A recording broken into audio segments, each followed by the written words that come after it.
So today's video is going to be focusing on Tanner Sloan and his elbow pass. I'm going to be showing you guys every example that I saw where the footage was pretty good and you can still see it for the most part. Just a basic elbow pass. The point of this isn't just to highlight the elbow pass. Honestly, the point of this is I have a 190 pounder who's going to 215 next season. He's a left leg lead and he elbow passes with his left hand. That's exactly what Tanner Sloan does. So I was making this video anyways, and I thought might as well just make the video for everybody. I might as well just kind of make it to the point to where I can post it on YouTube and consider it an actual video. So first clip, we're going to show Marcus Blaze doing this from a right leg lead and with his right hand. That's how most people would do it. If they did this type of elbow pass attack. This is not an elbow pass to a high crotch. This is like elbow pass to head and side single, snatch single. It's different finishes with it, but all around the same type of move. Then I'm going to show a clip of a New Jersey State champ in the Beast of the East Finals, and then I'm going to show like 60 examples of Tanner Sloan. So, cool thing I like about this attack is you don't have to hit your knee. Now, Tanner Sloan hits his knee, doesn't hit his knee. If you do something 60 times, you're going to have different finishes. But if you do it pretty cleanly, you can do it without hitting your knee. You don't really have to get out of position, which I like. If you've been watching my page for the last few months, you know I've been focusing a lot on beach wrestling type of rule set. So I really like attacks where that's the case. But obviously it's all different. Sometimes you need to cover distance and you will hit your knee. But it's a pretty slick attack. I like it a lot because, for one, hopefully this convinces some of you guys, especially my wrestler, dedicate yourself to a certain setup. Now, one of my favorite wrestlers when I was in high school, I'm sorry, not when I was in high school, my first 2 years coaching, was Alex Marinelli. I really enjoyed watching Alex Marinelli. And you guys, if you know Alex Marinelli, you will know that anytime somebody collar tie him with their right hand, he'll go post to a leg attack. He will legit leave his left hand just draped. And I'm going to be yapping the whole video. You guys can mute me and just watch the clips if you want to. I slowed down every example right before he did it, so you guys can look at the footwork, look at what he did with his head, see how he reached inside. Pretty basic stuff. Going to be a few examples in here where it focuses on his second effort, as well as even one with somebody a tap off of his elbow pass, which I thought was pretty slick. But you guys can see that I'm going to be talking about the video, but just kind of like how I'm thinking about it, my reasons for making it. But Alex Marinelli always did a post to leg attack. I remember one time on Snapchat posting, why do people still collar tie him with their right arm if they know he's going to post to a leg attack? Unless you're trying to bait him into attacking the legs, you can down block, go behind or something, or re-attack. Why are you doing it? But it's just an instinct for a lot of people. A lot of people that collar tie, no matter how often you use it, that's just what you do. And there's going to be plenty of examples in here where he did the collar tie he did the elbow pass to somebody 3-4 times in a single match. And it wasn't just bad wrestlers, right? I mean, the very last clip is going to show, let me see actually. Yep, the very last clip that I'm going to show, or match I'm going to show, is him doing it in the NCAA quarterfinals against the number 6 seed, who was a existing All-American. He did it to him 4 times in that one match. You think guys would eventually catch on, but having an attack from your opponent's collar tie is huge.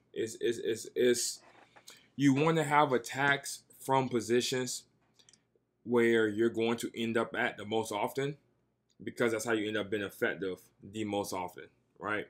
And as you can see, Tanner Sloan, man, someone got a collar tie on him, and he was really, really good at that. This Eric Schultz, that's an All-American.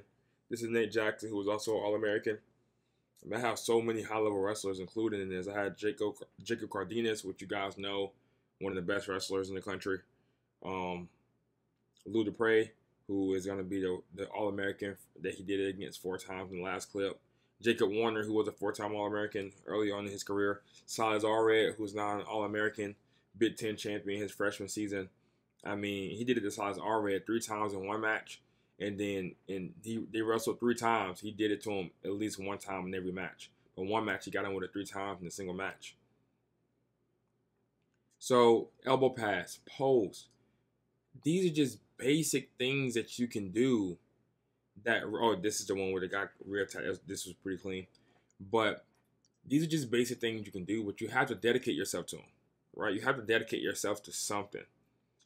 I've never seen Alex Marinelli do an elbow pass, and I've never seen Tanner Sloan do a post.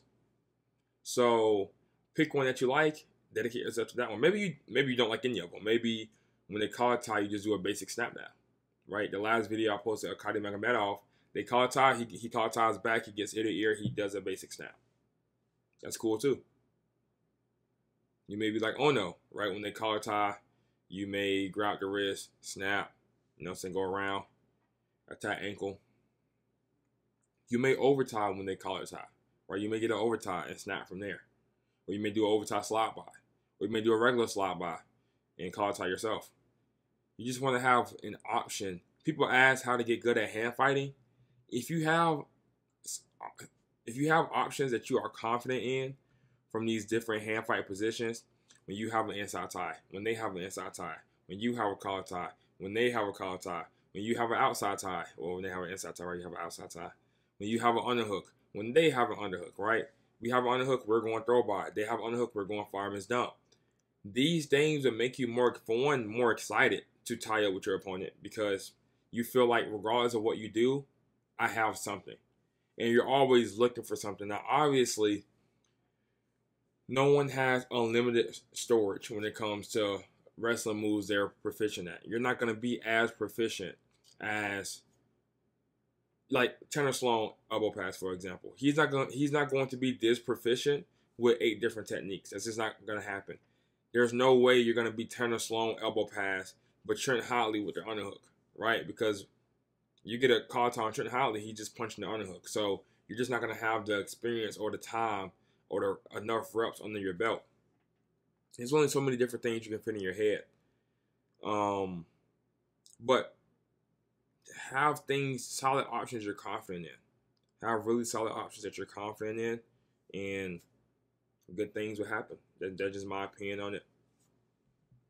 Don't really have too much to say left, but I have 6 minutes left of footage, so I guess I'm going to keep talking. More about, I guess I can talk about beach wrestling because I can talk about beach wrestling all day. Beach wrestling attacks, and I wish I would have brought my book in here with me. But beach wrestling attacks, man, really make you realize in regular exchanges how often you can attack legs against someone in so many different things. But we're going to talk about leg attacks first, without actually hitting your knee. A lot of times, I mean, you hit your knee, you shoot over your knee to cover distance. A lot of times from the hand fight, that's not even necessary. And beach wrestling will really highlight that.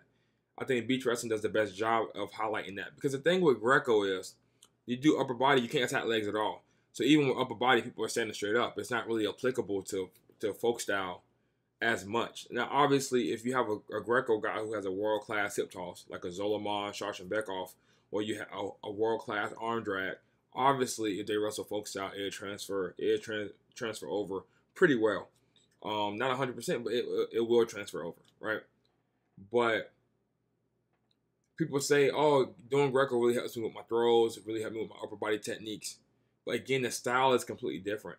With beach wrestling, you have people in their folk style stance, basic folk style stance, and you get leg attacks, and you get a lot of variation. I think beach wrestling is more representative of upper body than Greco is. Greco is just only upper body, so obviously it has that reputation. But a lot of upper body techniques you see in wrestling involve some type of trip, right? Some type of leg entanglement. And you don't get that with Greco. But with beach wrestling, you have that as well. You see a lot more judo techniques in beach wrestling as opposed to Greco. And I think a lot of the best upper body techniques are judo type of techniques.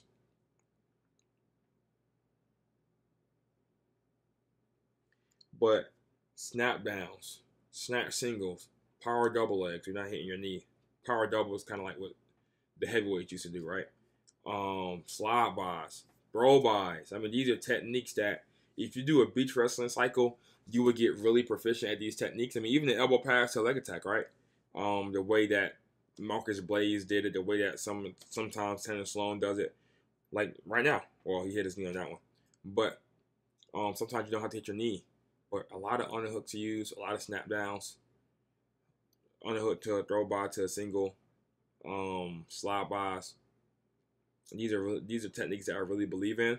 I've been saying for years now, talking about tie-up attacks. I'm gonna have the first course as that's a part of On Your Gold Academy is on tie-up attacks, just because I think they're huge. I think as people get better at down block reattacks, down block go behinds, you have to take into account how risky an attack is and decide how much you want to rely on that type of attack and what percentage of your offense you want to come from that attack. Again, I'm a huge advocate for double legs. All I used to do was double legs, right? My favorite wrestler is Jordan Burroughs. I always have to say this because I don't know how many people are watching this, and this is their first, second video of me, and they don't really, obviously, haven't watched every single video I've posted on YouTube or Instagram. But at the end of the day, a lot of people give up points when they shoot for legs. That's just a fact of the matter. We drill down blocks every day. We wrestle in a way to bait people to shoot. I'll post a couple of videos about it. Sometimes I forget which videos are public on my page on this YouTube channel and which videos are just private. But I know for a fact my Marcus Blaze video is public. And if you watch that one, I talk about pressuring guys to bait them into shooting. Because when they shoot, that's the best opportunity to score. If someone attempts to slide by, I can score, but it's not the best opportunity to score. If someone tries to do a throw by, I can score. I can do a hip toss, right? Overhook, route the far tricep hip toss. But it's not the best opportunity to score. But when they shoot, when they're out of position, when they hit their knee, that's a huge opportunity to score. So, and there's a response to that. I don't want you guys to go on the deep end the opposite way neither.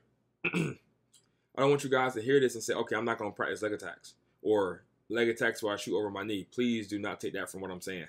What I am saying is that shouldn't be the only way you can consistently and reliably score points. That, to me, wrestlers who can get away with that are wrestlers that have other attributes as well that may not be, aren't really, you can't really replicate it as well. So yeah, I just don't think there's a harm in learning a tie-up attack or a setup to where the person is a little bit out of position more, right? On the elbow pass, they're really out of position because they're going across. So that makes the leg attack a little bit safer. And obviously, work on your time and work on your setups. Don't just dive for legs. A lot of this is lack of time and lack of setups, but I believe you can have. I have a video on here that talks about, that's the end of this video. I have a video on here talking about, I believe every wrestler should have a leg attack, a feet to back attack, and a tie-up attack. So I'm an advocate for both leg attacks and tie-up attacks, but almost everything in America is about leg attacks. So I speak up where the gap is, and I believe there's a deficiency in talking about feet to back attacks and tie-up attacks. But this video was about leg attacks, right? He attacked the legs on every clip. So yeah, this is Sloan and his elbow pass. Hope you enjoyed the video. I will see you on the next one.